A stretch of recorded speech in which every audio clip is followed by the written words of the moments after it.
Hello friends, in this video I will show how to sign in into your Google account. So very simple and easy way.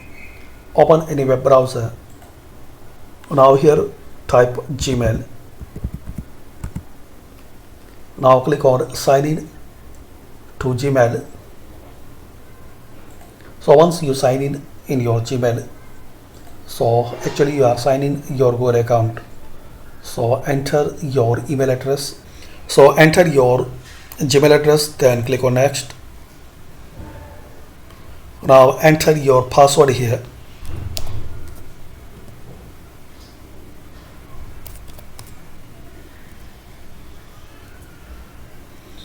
Then click on next.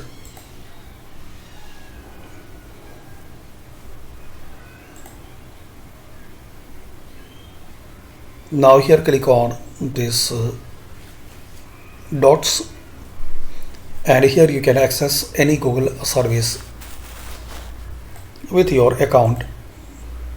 Here you will get your all information for your Google account.